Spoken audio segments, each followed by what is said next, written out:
Half Eder এটি দুইটি binary বিটকে যোগ করে।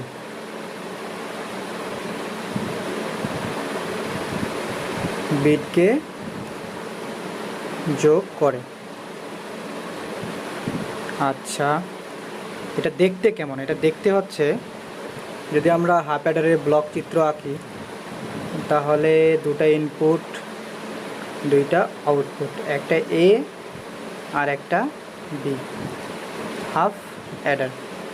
এটা হাফ অ্যাডারের ব্লক চিত্র। তো হাফ অ্যাডার দুটা বাইনারি বিটকে যোগ করে একটা সাম বের করে আর একটা ক্যারি বের করে।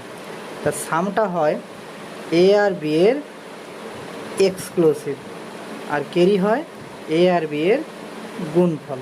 ঠিক আছে, তার মানে হাফ অ্যাডার দুইটি বাইনারি বিটকে যোগের কাজ করে, একটা সাম এবং একটা ক্যারি আউটপুটে দেয়।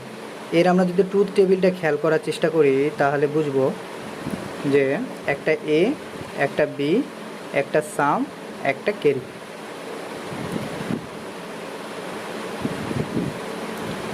তাহলে যেহেতু আমার ইনপুট দুইটা, এজন্য ঘর হবে সর্বোচ্চ 4টা, একটা 0 একটা 1, একটা 0 একটা 1, 0 0 1 1। আচ্ছা, সাম 0 আর 0 যোগ করলে সাম অংশে হয় 0, 0 আর 1 যোগ করলে সাম অংশে হয় 1, 1 আর 0 যোগ করলে সাম অংশে হয় 1, 1 আর 1 যোগ করলে মানে বাইনারি যোগ করলে 1 0 হয়, মানে সাম অংশে বসবে 0 আর ক্যারি অংশে বসবে 1, আর বাকিগুলোর কোনো ক্যারি নাই মানে 0। ঠিক আছে, তো আজকে আমরা হাফ অ্যাডারের ব্লক চিত্র শিখলাম, হাফ অ্যাডারের ট্রুথ টেবিল শিখলাম। তো হাফ অ্যাডারের আজকে প্রতীক শিখব, কীভাবে আর আমরা হাফ অ্যাডারকে আঁকাইতে পারি। তো হাফ অ্যাডারকে আঁকানোর জন্য একটা ইনপুট এ, একটা ইনপুট বি, তাহলে এ আর বি এর এক্সক্লুসিভ অর, এটা হচ্ছে সাম, অর্থাৎ এ এক্সক্লুসিভ বি, অর্থাৎ এই প্রতীকটা আঁকাইলাম, কি বলে এই সমীকরণের জন্য এইটা। আর ক্যারি অংশ হলো এ আর বি এর গুণফল, অর্থাৎ ক্যারি সমান এ বি।